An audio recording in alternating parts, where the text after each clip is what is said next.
తెలంగాణ రాష్ట్ర వ్యాప్తంగా సంచలనం సృష్టించినటువంటి ఫోన్ ట్యాపింగ్ కేసులో కీలక నిందితుడైనటువంటి మాజీ ఐపీఎస్ అధికారి ప్రభాకర్ రావు విషయంలో కీలకమైనటువంటి నిర్ణయం అయితే తీసుకుంది కేంద్ర ప్రభుత్వం. ప్రధానంగా అతనికి సంబంధించినటువంటి పాస్పోర్ట్ను రద్దు చేస్తూ ఇప్పటికే ఒక నిర్ణయం అయితే తీసుకోవడం జరిగింది. ఇక అమెరికాలో ఉన్నటువంటి ప్రభాకర్ రావు ఖచ్చితంగా భారతదేశానికి రావాల్సిందే అనేటువంటి వార్తలు అయితే మనం చూస్తూ ఉన్నాం. దీనిపై మాట్లాడడానికి మనతో పాటుగా సీనియర్ అడ్వకేట్ గోపాల్ శర్మ మనతో పాటుగా ఉన్నారు. సార్ నమస్తే. అసలు ఏంటి పాస్పోర్ట్కు సంబంధించినటువంటి విషయంలో ఇట్లా రద్దు చేసినటువంటి నేపథ్యాలు గతంలో ఉన్నాయా? ఒకవేళ రద్దు చేస్తే వేరే దేశంలో అతను జీవించడానికి అవకాశం ఉంటుందా?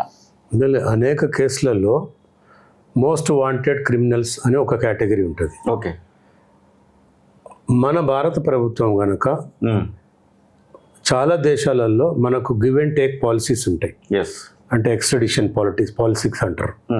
ఇప్పుడు ఈయన ఒక ఐపీఎస్ ఆఫీసర్గా ఉండి ఒక చండాలమైన పని చేసినాడు. ఈయన కేసీఆర్, కేటీఆర్, కవిత, హరీష్ రావు వాళ్ళ మాటలు విని ఆయన నేను ఐపీఎస్ని అని మర్చిపోయి వ్యవహరించినాడు.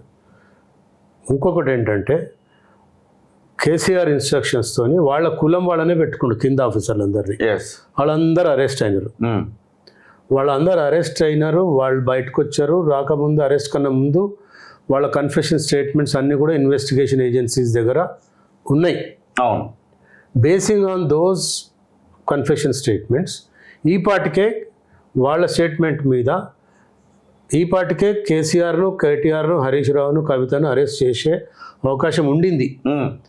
కానీ రేవంత్ రెడ్డి గారు ఏంటంటే ఇంకా ఫుల్ ప్రూఫ్గా, ఇంకా పకడ్బందీగా వీళ్ళు అసలు ఇక కేసు పెట్టి అన్ని ఎవిడెన్సెస్ పెడితే ఇక వాళ్ళకు 1 సంవత్సరం బెయిల్ దొరకద్దు అనే ప్లాన్లో రేవంత్ రెడ్డి గారు ఉన్నట్టుగా కనపడుతుంది మాకు, అట్లీస్ట్ లీగల్గా. అదర్వైజ్ వాళ్ళ కింద నలుగురు ఎవరైతే ఉన్నారో ఆ పేర్లు కూడా మర్చిపోయినాం. వాళ్ళు ప్రవీణ్ రావు వాళ్ళు ఎవరో ఆఫీసర్లు అందరూ వాళ్ళు ఏం స్టేట్మెంట్ ఇచ్చారో ఈ పాటికి బయట పెట్టచ్చు. ఆయన పెట్టలేదంటేనే they have got full proof evidence the investigation agencies. Okay. అదొక ఎత్తు అయితే ఇప్పుడు మీరు అడిగింది ఏంటి, ఆయన అబ్స్కాండి 1 year నుంచి ఒక సిగ్గుచేటండి. ఒక ఐపీఎస్ ఆఫీసరు అండర్ గ్రౌండ్లో సంవత్సరం పూట దాక్కోవటం ఎందుకు? ఎవరిని రక్షించడానికి నువ్వు చేస్తుంది? ఇవన్నీ కనపడుతుంది కదా ప్రజలకి. కేసీఆర్ కుటుంబాన్ని రక్షించడానికి వాడు బలైపోయినాడు అక్కడ. ఓకే. పోయి అమెరికాలో నాకు క్యాన్సర్ ఉంది, ట్రీట్మెంట్ తీసుకుంటున్నా, అన్నీ అబద్ధాలే. క్యాన్సర్ ఉంటే నువ్వు ప్రభుత్వం మారినాక ఎందుకు పోయినా ముందే పోవచ్చు కదా. నిజంగా if you are a cancer patient, really if you want treatment, అంతకన్నా పెద్ద ట్రీట్మెంట్ మన హైదరాబాద్లో ఉన్నాయి. బసవతారకం హాస్పిటల్లో ఉంది. నోరి దత్తాత్రేయులు గారు అని వరల్డ్ ఫేమస్ క్యాన్సర్ స్పెషలిస్ట్ మనకి ఇక్కడ బసవతారకం హాస్పిటల్లో ఉన్నారు. ఆయన సంవత్సరానికి 3 సార్లు వస్తాడు ఆయన అమెరికా నుంచి. మరి ఆయన్ని వదిలిపెట్టి నువ్వు అమెరికా ఎందుకు పోయినావు అంటే definitely you are the culprit number 1. నీకు మనసులో పాతకం ఉంది కాబట్టి భయపడిపోయి పారిపోయినావు. అది కూడా నిన్ను నువ్వు రక్షించుకోవడంతో పాటు మా కుటుంబంను కూడా రక్షించడానికి పారిపోయినావు. ఇప్పుడు లీగల్గా ఏంటంటే రేవంత్ రెడ్డి ప్రభుత్వము అన్ని అస్త్రశస్త్రాలు ఉపయోగించి కేంద్ర ప్రభుత్వానికి రిక్వెస్ట్ పెట్టుకున్నారు. కేంద్ర ప్రభుత్వానికి ఏమని రిక్వెస్ట్ పెట్టారు? వీళ్ళకి రెడ్ కార్నర్ నోటీస్ ఇవ్వండి అని. అప్పుడు కేంద్ర ప్రభుత్వము, సిబిఐ వీళ్ళంతా కలిసి red corner notice can be issued only by a IAS officer, not below the joint secretary level officers. ఇవాళ మినిస్ట్రీ ఆఫ్ హోమ్ అఫైర్స్లో వాళ్ళు ఇచ్చారు, పోయినారు. ఈ లోపల ట్రంప్ గెలిచిన తర్వాత ఆయన కొన్ని పాలసీస్ మార్చేసినాడు. ఆ దెబ్బతో ఇప్పుడు ఈ పాస్పోర్ట్ కూడా వాళ్ళది సీజ్ అయిపోయింది. అంటే ప్రభాకర్ రావు అక్కడ ఉన్నటువంటి లొసుగులన్నింటిని ఉపయోగించుకుని అమెరికా పౌరసత్వం గ్రీన్ కార్డు కోసం అప్లై చేస్తున్నాడు అని చెప్పేసి కూడా మనం చూసాం. అప్లై చేసినా ఆయన already has applied for green card. And not only that, political asylum కూడా అడిగినాడు ఆయన. అంటే నన్ను ఇక్కడ పొలిటికల్ గా బాధిస్తున్నారు మా రాష్ట్రంలో, నన్ను పొలిటికల్ అసైన్మెంట్ ఇవ్వండి, అంటే నన్ను రక్షించండి అని కూడా అప్లికేషన్ పెండింగ్ ఉంది అక్కడ. ఎప్పుడైతే ట్రంప్ ప్రభుత్వం వచ్చి పాత ప్రభుత్వం పోయి ఈ ప్రభుత్వం వచ్చిందో ఆయన 60 దేశాల మీద రిస్ట్రిక్షన్స్ పెట్టాడు. సుంకాలు అనుకోండి, ట్యాక్సెస్ అనుకోండి, అనేక రిస్ట్రిక్షన్స్. F1 వీసా అక్కడ బతకాలన్నా కూడా అమెరికన్ ఫస్ట్.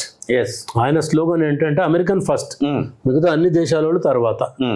ఆ దెబ్బకి ఈయన పాస్పోర్ట్ కూడా క్యాన్సిల్ అయిపోయింది. ఎస్. ఇప్పుడు ఇప్పుడు ఇప్పుడు అమెరికా ప్రభుత్వం యొక్క బాధ్యత ఏంటంటే అందరిని ఏ విధంగా అయితే డిపోర్ట్ చేస్తున్నాడో F1 వీసా వాళ్ళని 3.5 లక్షల మందిని డిపోర్ట్ చేస్తున్నారు. ఈయనదేమో విజిటింగ్ వీసా అయినది జస్ట్ ఏదో ట్రీట్మెంట్ కోసం అని మెడికల్ వీసా తీసుకున్నాడు. But that rule applicable even to Prabhakar Rao. So in that case నీ పాస్పోర్ట్ ఒకసారి క్యాన్సిల్ అయిపోయిన తర్వాత నువ్వు ఏ దేశంలో కూడా బతకలేవు. ఓకే. ఏ దేశంలో పోయినా నీ మాతృదేశానికి పౌరసత్వం ఉన్న దేశానికి మాత్రమే రావాల్సిందే. మిడుసులు పడి తోసేస్తారు వాళ్ళు. వీడు ఇక్కడి నుంచి పోయి మెక్సికోలో దాక్కున్న వాళ్ళు ఊరుకోరు. Okay. Mexico he can cross the border, but Mexico వాళ్ళు ఊరుకోరు. ఓకే. బిడ్డ నీది ఆల్రెడీ పాస్పోర్ట్ సీజ్ అయిపోయింది. అంటే ఈ సందర్భంలో నేపాల్ లాంటి దేశంలో ఒక అవకాశం ఉంది. భారత పౌరసత్వం ఉంటే నేపాల్లో మనం ఉచితంగానే అక్కడ అడుగు పెట్టవచ్చు. మిగిలినటువంటి ఏ దేశానికి అట్లాంటి వెసులుబాటు లేకుండా, కానీ నేపాల్ లాంటి దేశానికి ఉన్నది. ప్రభాకర్ రావు అట్లాంటి ఆలోచన చేస్తే ఇండియన్ గవర్నమెంట్ ఇండియాలో ఉన్నటువంటి చట్టాలలో ఉన్నటువంటి లొసుగుల వలన ప్రభాకర్ రావు అక్కడికి పోదామని ఒకవేళ ఆలోచన చేస్తే ఇండియాలో ఉన్నటువంటి పోలీసుల యొక్క చర్యలు ఎట్లా ఉండొచ్చు అనుకుంటున్నాను. అందుకే రెడ్ కార్నర్ నోటీస్ అంటేనే ఏ దేశంలో లేకుండా అన్ని దేశాలకి పోతాయి అవి. ఓకే. వీళ్ళకి అనుమానం ఉన్న దేశాలన్నిటికీ రెడ్ కార్నర్ నోటీస్ పోతుంది. ఓకే. ఇప్పుడు మీరు అన్నదే అనుకోండి, ఫర్ ఇన్స్టెన్స్ నేపాల్ పోతాడు, ఎయిర్పోర్ట్ లో దిగంగానే అక్కడ రెడ్ కార్నర్ నోటీస్ ఉంటుంది వీడి పేరు మీద. వాళ్ళు అరెస్ట్ చేసి ఇక్కడ పంపించేస్తారు. హీ హాజ్ నో ఛాన్స్, తప్పించుకోలేడు. ఖచ్చితంగా హైదరాబాద్ రావాల్సిందే. వీళ్ళ చేతిలో రావాలా, వాళ్ళు అడిగిన ప్రశ్నలకు సమాధానం చెప్పాల్సిందే. ఖచ్చితంగా ఆ పని రాబోయే 10 రోజుల్లోనో 15 రోజుల్లో జరిగిపోతుంది. ఆ నెక్స్ట్ ప్రభాకర్ రావు స్టేట్మెంట్ తీసుకొని ఇప్పుడు శ్రవణ్ రావుని కూడా అరెస్ట్ చేస్తారు 3 రోజుల్లో. అవును, మీరు చూడండి. ఆల్రెడీ జైల్లో ఉన్నాడు. శ్రవణ్ రావు ఏదో వాడు 1 year తప్పించుకొని తిరుగుతున్నాడు. ఆయన ఈ వారం 3 సార్లు పిలిచారు, 4th టైం లాస్ట్ పిలుస్తున్నారు. వాళ్ళంతా స్ట్రాటజీ ప్రకారం పోతున్నారు. Because they have information that Prabhakar Rao passport is cancelled. Any time is expected to India. Prabhakar Rao వాడు ఇక్కడికి వస్తున్నాడు అనగానే ముందు వీడిని అరెస్ట్ చేస్తారు. ఎవరిని? శ్రవణ్ రావుని. వీడి బొక్కలో దోస్తాడు. వాడు 6 నెలలో 8 నెలలో బయటికి రాడు. ప్రభాకర్ రావు వస్తాడు. ఆయన్ని కూడా కన్ఫరెంట్ చేస్తారు. ఆ గతంలో 4 DSPలు రాధాకిషన్ రావు, ప్రవీణ్ రావు, ఇంకెవరో పేర్లు ఉన్నాయి రావులంతా, వాళ్ళు ఇచ్చిన స్టేట్మెంట్స్ అన్ని కన్ఫరెంట్ చేస్తారు. ఇగో బిడ్డ నువ్వు ఇది, వాళ్ళు ఇది చెప్పారు, శ్రవణ్ రావు ఇది చెప్పాడు, ఇగో నీ ఆన్సర్ ఏంటి?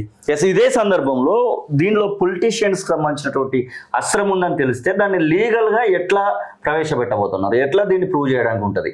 ఎందుకంటే ఆఫీసర్ చేసినటువంటి తప్పులో మేము మాకు సంబంధం లేదని చెప్పేసి అప్పుడున్నటువంటి మంత్రి కానివ్వండి, అప్పుడున్నటువంటి ముఖ్యమంత్రులు కనుక చెప్తే దాన్ని లీగల్ గా ఎలా పెట్టబోతున్నారు? కన్ఫెషన్ లో చెప్తాడు కదా. ఓకే. నేను స్పెషల్ SIB చీఫ్ గా పనిచేసిన రోజులలో ప్రతిరోజు KTR నాకు ఈ విషయం చెప్తుండే. KCR ఈ విధంగా మమ్మల్ని ఇన్స్ట్రక్షన్స్ ఇస్తుండే. కవిత ఈ విధంగా వాడుకున్నది మమ్మల్ని. హీరోయిన్లను వాడుకున్నాడు వాడు, అన్ని చెప్తాడు కదా. పొలిటీషియన్ అయితే ఎవడైతే పొలిటికల్ బాసెస్ ఏది చెప్తే కింద సబార్డినేట్ ఆఫీసర్స్, పోలీసులు వాళ్ళ ఆన్సర్ ఇవ్వాలి కదా, వాళ్ళకి సమాధానం చెప్పాలి కదా. వాళ్ళ ఆజ్ఞాకారి అంటారు, అంటే వాళ్ళు చెప్పిన మాట వినటమే వీళ్ళ బాధ్యత. Beyond that he cannot do anything. So ఇక్కడ పొలిటికల్ ఏం లేదు. వాడు తప్పు చేశాడు, వాళ్ళు చెప్తేనే నేను చేశాను అని ఆల్రెడీ కింద 4 ఆఫీసర్స్ చెప్పారు కదా. అవును, శ్రవణ్ రావు కూడా చెప్పే ఉంటాడు. నాకు KTR చెప్తేనే ఆ హీరోయిన్ల ఫోన్లు ట్యాప్ చేశానో ఏదో చెప్పింటాడు కదా. వాళ్ళు ఇప్పుడే బయట పెట్టారు కదా. కోర్టులో ఛార్జ్షీట్ వేసేటప్పటిదాకా బయట జనాలకి ఏ విషయం తెలియదు. వాళ్ళు చెప్పి ఉంటారు ఆల్రెడీ. శ్రవణ్ రావు కూడా చెప్పి ఉంటాడు. ఫైనల్గా ప్రభాకర్ రావుని ఎందుకు ఇంత ఇన్సిస్ట్ చేస్తున్నారంటే, ఒక మాజీ ముఖ్యమంత్రిని, ఒక మాజీ ముఖ్యమంత్రి కొడుకు, కూతురు, మేనల్లుని జైల్లో పడేస్తే ప్రజలలో సింపతి వస్తుంది. అది రాకుండా ఇగో వీళ్ళందరూ ఈ స్టేట్మెంట్ ఇచ్చారు. బేసింగ్ ఆన్ దో స్టేట్మెంట్స్ నేను KCRని అరెస్ట్ చేసిన, KTRని అరెస్ట్ చేసిన అని ప్రజల్లోకి వెళ్ళి ఈ 100 తప్పులు చేశారు కాబట్టి వీళ్ళని మేము అరెస్ట్ చేయాలి. ఎలాంటి శిక్షలు ఉన్నాయి ఇప్పుడు ఈ ఫోన్ ట్యాపింగ్ కేసు విషయంలో కానివ్వండి, ఇట్లా ఒకరి సొంత అంటే ఒకరి సొంత విషయాలను తెలుసుకోవాలనేటువంటి ఆలోచన చేయడంలో కానివ్వండి, ఇటువంటి సందర్భాలలో ఎలాంటి యాక్ట్లు అప్లికబుల్ అవుతా ఉన్నాయి? ఇప్పుడు వచ్చినటువంటి భారత న్యాయ స్మృతి ఏం చెప్తా ఉంది? బిఎన్ఎస్ చట్టాలు ఏం చెప్తా ఉంది? నేను ఫోన్ ట్యాపింగ్ ఏమో ఇండియన్ టెలిగ్రాఫ్ యాక్ట్ లో దాన్ని 3 to 5 years శిక్ష ఉంది ప్రూవ్ అయితే. అది చాలా తక్కువ శిక్ష, ఇది 5 ఏళ్ళు, 3 to 5 years. కానీ బిఎన్ఎస్ ఏమేం సెక్షన్లు పెడతారో ఇంకా మనకు తెలియదు, unless you read the charge sheet. అది ఆ సెక్షన్లను బట్టి, వాళ్ళు పెట్టే సెక్షన్స్ బట్టి మేము చెప్పగలుగుతాం. టెలిగ్రాఫిక్ యాక్ట్లో బికాజ్ 3 to 5 years ఉంది, అది ఎట్లాగో పడుతుంది వాళ్ళకి ప్రూవ్ అయిన తర్వాత. బట్ బిఎన్ఎస్ సెక్షన్స్ అంటే చార్జ్ షీట్ చూసి ఏమేమి తప్పులు చేశారు వీళ్ళు, ఆ చార్జ్ షీట్ చదివితే కానీ మనం చెప్పలేము. ఇప్పటి వరకు జరిగినటువంటి పోలీస్ ఇన్వెస్టిగేషన్ చూస్తూ ఉంటే ఒక రాధాకృష్ణరావు మాత్రము లోపలికి పోవడం జరిగింది, మిగిలినటువంటి వాళ్ళందరూ కూడా ఎప్పటికీ వస్తూ పోతా ఉన్నారు, విచారణ గ్రౌండ్ మీద పోతా ఉన్నారు. ఇదే సందర్భంలో అసలు మీ అంచనా మేరకు కేసీఆర్ కానివ్వండి, కేటీఆర్ కానివ్వండి, అప్పుడు ఉన్నటువంటి మంత్రులు కానివ్వండి, ఎంతమంది దీనిలో ఇన్వాల్వ్ అయ్యారని భావిస్తున్నట్టు కనబడుతోంది ఈ ఇన్వెస్టిగేషన్ ఇప్పుడు వస్తున్నటువంటి వార్తలను బట్టి? అంటే అది హైపోథెటికల్ గా చెప్పచ్చు, పేపర్లలో రాసినవన్నీ నిజాలని అనలేము కదా. పేపర్లో వచ్చింది, నేనైతే 20% నమ్ముతా పేపర్. చాలా మంది 80% నమ్ముతారు తెలియని వాళ్ళు. ఆ 20% పట్టుకొని మేము కామెంట్ చేయటం కరెక్ట్ కాదు. బట్ డెఫినెట్ గా ఇంపార్టెంట్ పోర్ట్ఫోలియోస్ అంటే కేసీఆర్ కు ఒక కోటరీ ఉండింది, ఆ కోటరీలో ఆయన పేరేంది జగదీష్ రెడ్డి ఉన్నాడు, మిగతా ఆయన పేరేంది పల్లా రాజేశ్వర రెడ్డి ఉన్నాడు. అంటే వాళ్ళ ఇన్వాల్వ్మెంట్ ఉందా లేదా మనకు తెలియదు, బట్ వాళ్ళైతే కోటరీలో ఉన్నారు. తర్వాత వాడెవడో గంగుల ప్రతాప్ రెడ్డి, వాడు గంగుల ప్రతాప్ ఉన్నాడు.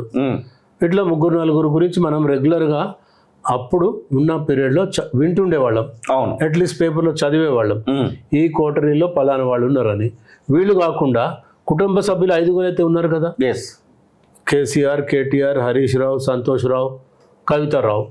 ఈ 5 అయితే ఎట్లయినా ఇన్వాల్వ్ ఉన్నట్టు అందరికీ తెలుస్తూనే ఉంది కదా. సో ఈ 5 కాకుండా ఇంకో 3 బహుశా హైపోథెటికల్లీ ఇఫ్ యూ థింక్ ఇంకో 3-4 మంత్రులు కూడా డెఫినెట్గా ఇందులో ఇన్వాల్వ్ అయి ఉన్నారు.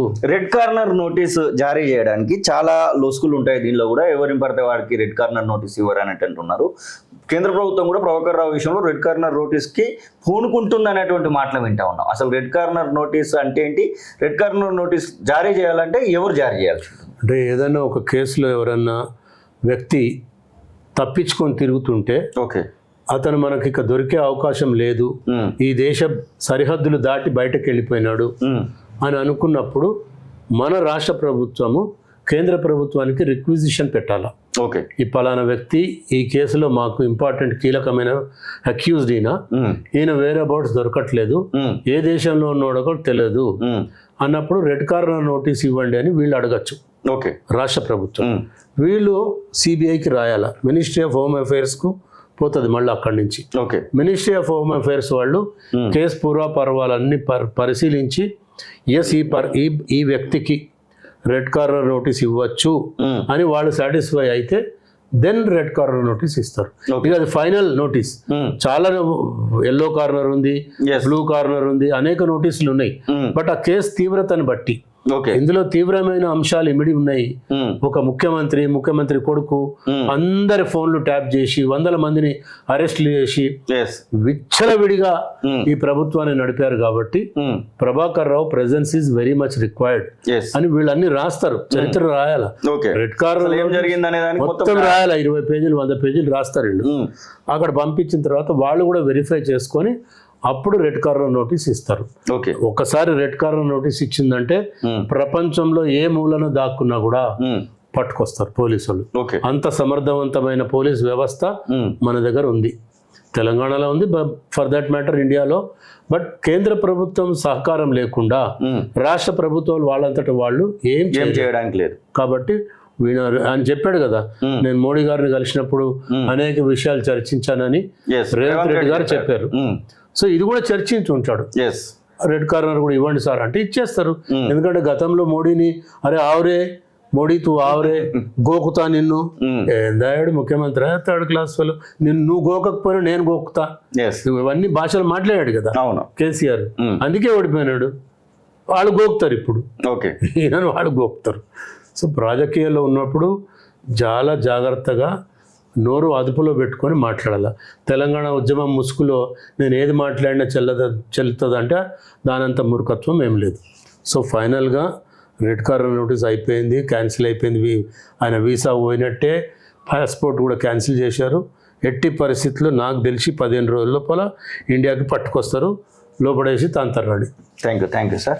ఎస్, ఇది high court senior advocate Gopal Sharma చెప్తున్న మాటలు. మొత్తానికి తెలంగాణ రాష్ట్రానికి సంబంధించినటువంటి విషయంలో కీలకంగా మారినటువంటి ఫోన్ ట్యాపింగ్ కేసు చివరి దశకే చేరుకున్నట్టు కనబడతా ఉంది. ఇది ఖచ్చితంగా అప్పుడు పాలకులుగా వ్యవహరించినటువంటి వారి మెడకైతే చుట్టుకోబోతా ఉంది. వారు ఊచలు లెక్కపెట్టక తప్పదన్నటువంటి జోషన్ అయితే గోపాల్ శర్మ చెప్తున్నటువంటి పరిస్థితి. కెమెరా పర్సన్ మహేష్తో కలిసి శ్రీనివాస్, కాలోజీ టీవీ, హైదరాబాద్.